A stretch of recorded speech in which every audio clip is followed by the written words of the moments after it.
What is up, YouTube? My name is David Lee, and you're watching Asian with Hat. And I got my buddy Adam from Holosun over here at the Holosun booth. What are some new products you got over here? Yeah, so a lot of cool stuff. We're gonna try to run through for everybody here.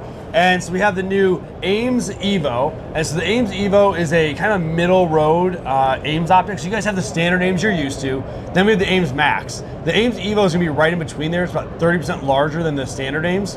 But also we're gonna have an Ames Evo Dual, and that one's actually gonna have an IR laser and visible laser built into it. And so right now, obviously night vision is all the rage. Everyone's got it, everyone wants it. And so you're gonna be able to have an IR laser or visible laser right in your optic. It is slaved to the reticle. Yep. So it's a one and done type deal.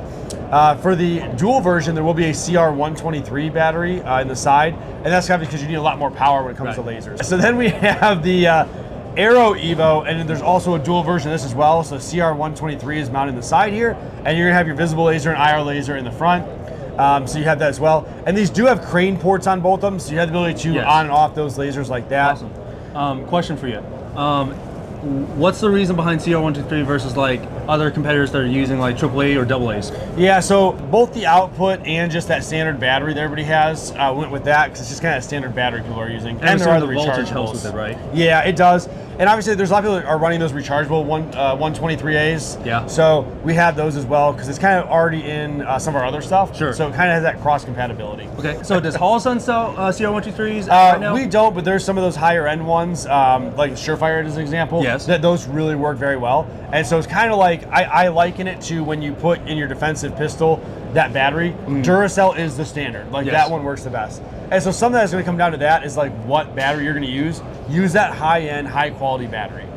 So like that. I will say, probably like most of you, I have a ton of different CR123As that my mileage does vary. Right. So you have to kind of try that out and test it and see what you get on those. Right. Okay, so on here, what's the optic mount? I'm assuming it's going to be your typical T2 style mount? Yeah, so these ones, the Aero versions, should be T2 mount compatible in the final version.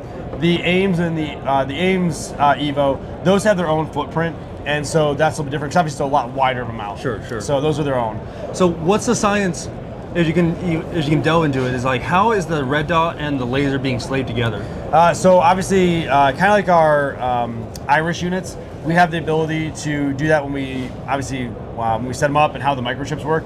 And so we have that, because the important thing was, for anyone who doesn't know, if you've never used an IR laser, it is incredibly painful to sight those in if all you have is the IR. That's usually why you have the visible laser. Yeah. Is most of us actually use the visible laser for anything except for to sight in the IR laser. Because obviously, because the biggest problem with the optics to the PEC is that there is no communication. It's just a matter that you try and zero at a certain degree, at let's just say 100 yards, go from there, and then pray that your offset from there to the barrel is close enough. So if this is your red dot and this is your barrel, that's basically how far away they are from each other, essentially, right? And then, as you probably know, if you mount them on the side of your gun, you're picking an intersection point. Yes. And then you're either way far left or way far right after that or before that, or vice versa. Which and is why the popular mount is going to be like up top, right? Yeah, they have those top and offsets where it gets whatever your laser you have, it lines up with the barrel though, theoretically. Sure. Hopefully with this, the part of the positivity of these is that you're slaving it to your reticle, and therefore you know where it's going. And we all are going to sight in our reticle, obviously. Right. So then you have your lasers sight in afterwards. Well, at the same time. Right. That way. So is this just Viz and IR, or is it just Viz for now? It's Viz and IR. Okay. So you have both. There's as I mentioned, a crane port in the side. Sorry, back here on this one, and that'll have the ability to actuate it. You can change it Viz and IR from here or on the port. Okay. So you can switch between them. Obviously, some people are going to use the visible laser. Most of us probably who are buying these are going to use them for the IR laser. For me, when I think about some of the stuff, when you have, now that everyone has night vision, it feels like, the IR illuminator is not so cool anymore because now it's a giant flashlight to find you. Sure. Whereas the IR laser is a little bit more difficult to like trace back 100%. Right. So I guess my other question is, with the green and IR, they're both slaved to the red dot? Yes. Yeah. So everything is slaved to your adjustment. So as you make an adjustment, it transfers both. So I guess the term is that they're all collineated together somehow. Yeah. So they're all coaxial adjustments. Okay. Yes. And slaved. I use the word slaved because that's usually what you hear us talk about when we do our IR lasers. Right. So you make one adjustment, adjust the other ones as well, so you know where you're sighted at. Got it. And the two units are right down there, right below. Okay. So they're not like way down here or way offset. Right. They're right next to each other. So they're practically in line in theory. Correct. Yeah. Right. Okay. So the other question is for IR people. Is it a Viscal? It is, yes. So you do get that higher, you know, it's a higher power in what you view it as laser, which is important because if you've ever used some of our lasers? Yes, it is anemic at best. Yes. And as I've mentioned, you know, prior to our Iris units, our older lasers were anemic in terms of the IR laser illuminator because they were under that lower threshold. Sure. Now with the VCSEL, you have a much higher output with still being civilian rated. Great. Which is fantastic. So if you ever used an IR illuminator, it's a huge difference between the two, the older tech and the newer tech. It's massively different. Great. Okay, so between some of these optics over here, what are these going to be retailing for right now? So you're going to see probably street price in the area of, if I remember correctly, it's $699 and $499. Wow. If I remember correctly. Yeah. Well, I mean, my PEC 15, you know, off the Facebook Marketplace is like $2,000. Right. So a PEC 15 compared to this.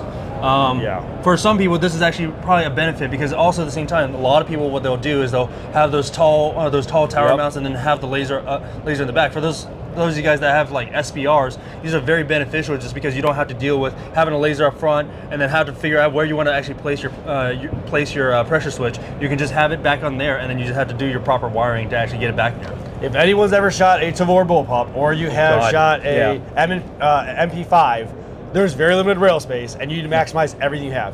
And these should have, what we're talking about doing is a 193 mount that comes with them, a riser. Wait, 193? Yeah, so you'll have that kind of like that higher, I view 1.93 as kind of like that. That's your like night vision set. Yes. So we're looking at having something similar to that come with these, a riser. Okay. So you'll be automatically able to go that little bit higher step up. Right, and so it's an option of lower thirds, then 193? Yeah, we're looking at different options, but probably about that area, Okay. yeah. So if we were to go even higher, let's just say some skyscraper mount, does it affect anything at all?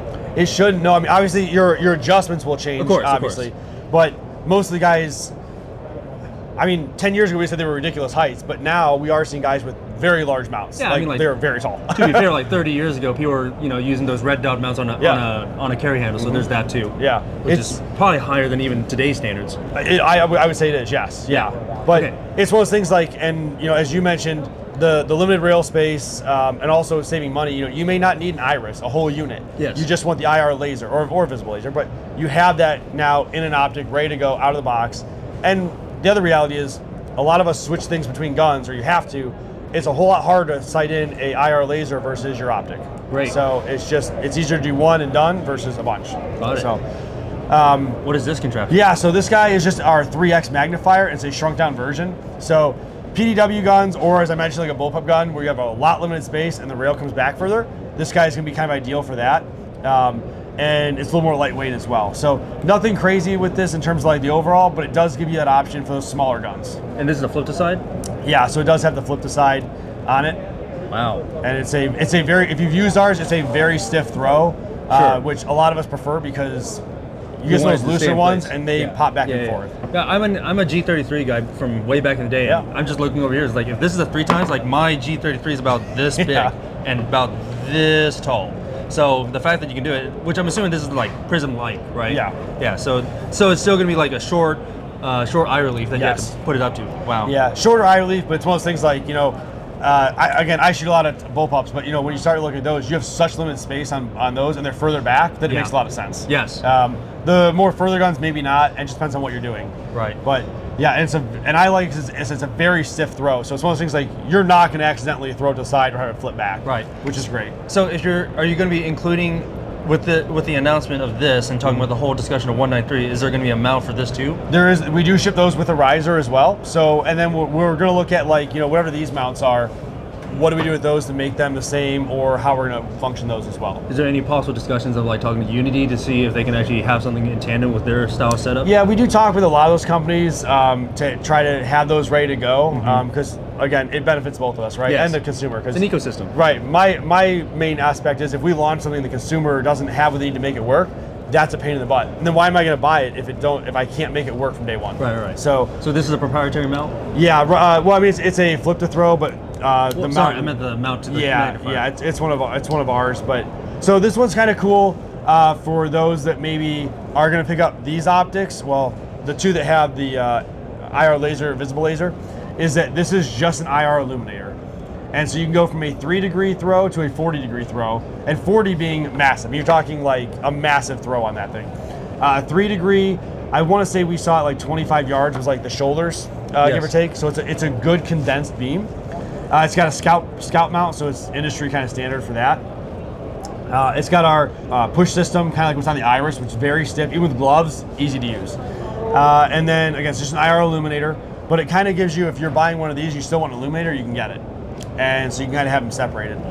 And is this a crane plug or is this a crane surefire plug? snow plug? Okay. Yeah, crane plug. So final design could always change, but we do a lot of stuff with crane just because the industry standard. It's kind of like everyone's got a crane switch. I mean, at the end of the day, like when you're working in a car world, a lot of people a lot of manufacturers tend to use common manufactured parts that they already have in their inventory. So why not use something that's a common setup from like the rest of everyone else? Yeah, and with everyone getting into night vision, crane is kind of like, if you buy something, probably is a crane switch, or if you're buying online, probably is a crane switch.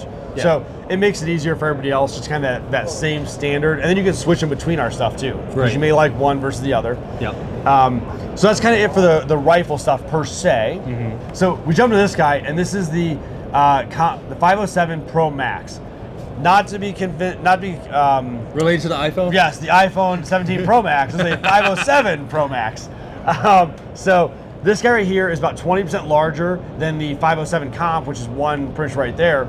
It has a solar panel on top now as well, which that was a big request. Was like, hey, we love everything, but please put that solar panel as a fail-safe. And this does have our performance reticle system still, with all the reticles you guys know and love from the 507 Comp. And then in tandem with that, to some degree, the 507 Comp now has a 407 Comp, and that one has just a 6 MOA dot.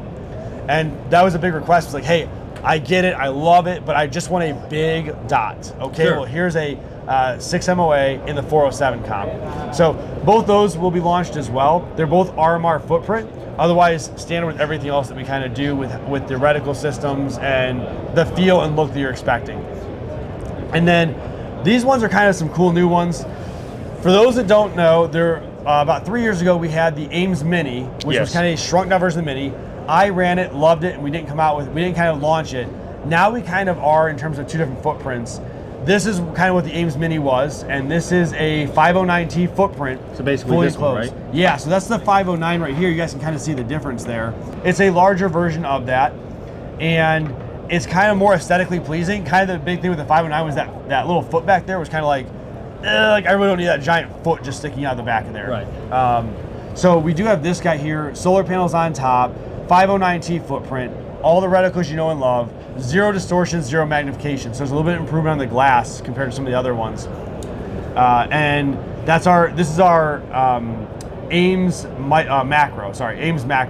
So that's kind of that naming system with that. Right. So I guess my question is that you have other competitors that are on the acro style red dots or even just aim point. Is this smaller than even the competitors' style of this? So I am incredibly happy you just used that language and asked that question, because this may or may not fit, and meaning it does, the acro footprint. So that is a shorter version of an acro, in terms of the acro footprint, shorter than the acro footprint, but it fits on acro mount. So we will have our between the front and back. Yeah, so it's going to be shorter. So if let's just say it's probably about that much longer, the acro. So you'll have a space in the front, okay, but it will fit the acro mount. Is there anything required to actually keep that slop? It doesn't, because it's crossbolt. Fair enough. Okay. Yeah. Okay. So this is smaller than an acro by that. Yep. And this is similar to the size of an acro? Yes. Yeah. So probably more similar would be this one in terms of the overall length. Yes. There is going to be a RMSC to Ames micro mount, a adapter plate. Yes. But if you have an acro, because a big question I get a lot is, I have an acro cut, it's standard on my gun, I want an acro footprint mount or an optic. Sure. This will work on there. You'll have a little bit of space in the front, but because it's crossbolt, it doesn't actually impact anything. Right. And then we have the Ames Macro, which is this guy, that fits the 509T mount that is crossbolt that most of our consumers have. Right.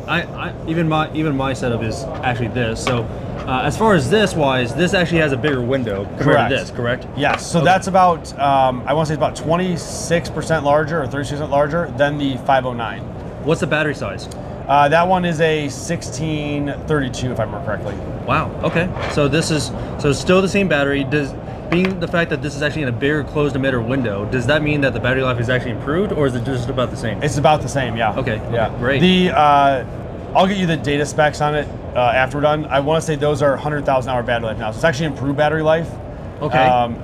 That's what it is right now. Well, I mean, to preface, like my 509T, I go through a battery like every year or so, which is not bad. It's just, being the fact that I have it on a certain reticle setting. So being the fact that you get double that, that means that I could possibly go for more than a year. For anyone that does red dots, I would highly recommend checking out Mojo. He has a philosophy where you should replace it every holiday, every Christmas, something like that. A time that you have time to yourself to actually do some maintenance. Replace your battery once a year. That's all I got to say on that. I joke, none of us actually replace the batteries in our smoke detectors every year like we're supposed to. But it's that thing of like every year, pick a day, your birthday, Christmas, whatever, swap all your batteries out. They're like 14 cents now. Just swap them out. I mean, I do it. My batteries last way longer than 1 year. But my consensus has been just replace them every year, and I don't have to worry about it. Right. I'm not going to be like at year 2 going, oh crap, my battery just died. Right. Because again, probably like you, my battery sensor is higher than like middle. I'm like in the top like 3 or 4 settings. Right. So you can do that. It depends on what you're doing and how you're doing it. And then this will have a 1620 battery. I believe this is 100,000 hours as well. I'll get you that specific data. We have it. Because again, we're still going through some changes with the optics and like how they're going to look, what they're going to be. These should be pretty close to final. Right. These are not the final forms. Yeah. So it's one of those things that as we kind of change it, we look at it, and these are going to be in red, green, and gold. So pretty much everything from now on out will be in red, green, and gold reticles. What's this gold trend? So gold generally, when we launched it, is actually for colorblind. So if you're colorblind, you can see gold. You usually can't see red and green. Okay. So when we originally launched gold, one of the big points was, hey, if you're colorblind, you now have a reticle that you can use. An optic, I should say reticle, but optic. So we kind of slow rolled the golds, and they were like in limited optics. Now we're launching with pretty much everything will have a gold option. Was this a quiet announcement? Because I don't recall that this whole gold thing was. Yeah, it was. It was a couple of years ago, but it was very limited optics. There weren't a ton. Okay. And what we've seen more and more is people really like the gold. Gold is also one of the easiest colors to pick up. It's kind of red is good, green is better, and gold is actually even the best. Okay. And usually the question I get is, well, yeah, but if I look at the sun, because everyone does that, it's going to blur out. It's actually so bright, and you can see it, that does not blur out. And most people aren't wearing gold shirts and gold backgrounds, so it's a very contrasting color to almost every background you're going to see. Light is light. Right. Yeah. So, but yeah, those are kind of the rundown of everything that we have. There's some other technical stuff that I'm sure he will get you guys so you have it. And actually, my question for these two is, what mount is this? Is this RMR and this is RMR and RMR? These are both RMR. They're both RMR, yeah. One thing I'm excited about is this guy here. This is an EPS core.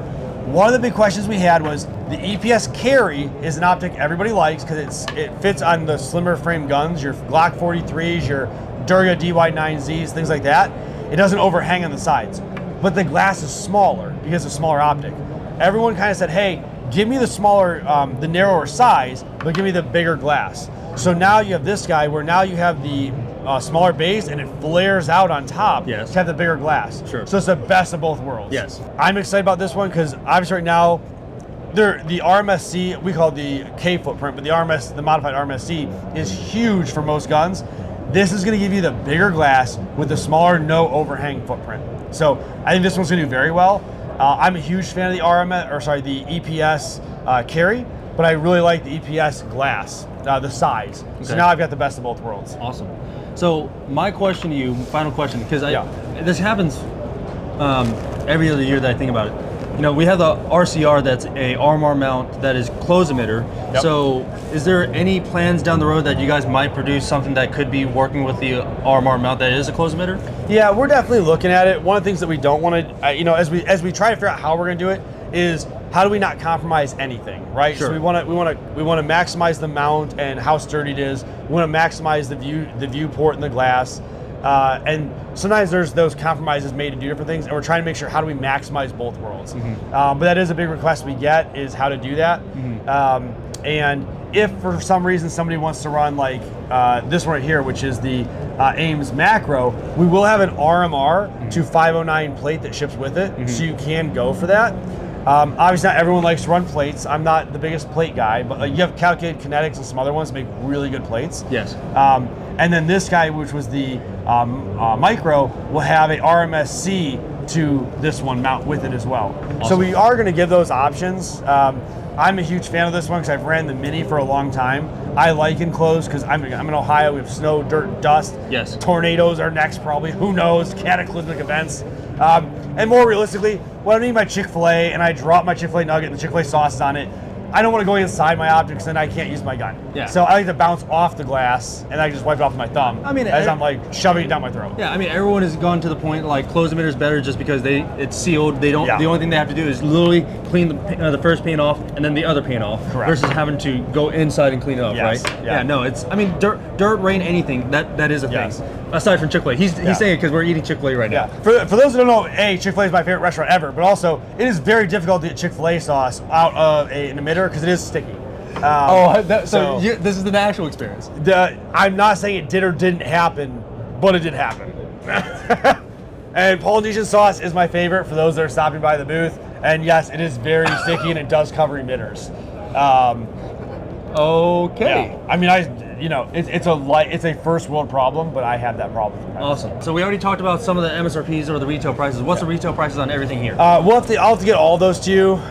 We have 39 SKUs this year. And believe it or not, I did not memorize 39 maps. So fair enough. I will get those over to you so that you can run through them with your. We'll pin it in the comment section down below, or if Adam gets in there, I'll pin it down there. But thank you very much, Adam. Yeah. Make sure you stay here. Keep watching Asian with Hat. He's got everything. SHOT Show 2026. If you're not here, you're a square and a loser. And David's just not going to talk to you. I won't either. Don't even stop by. I'm just kidding. Stop by the Holosun booth. But David's still cool. Thank you very much, Adam. We'll see you guys soon.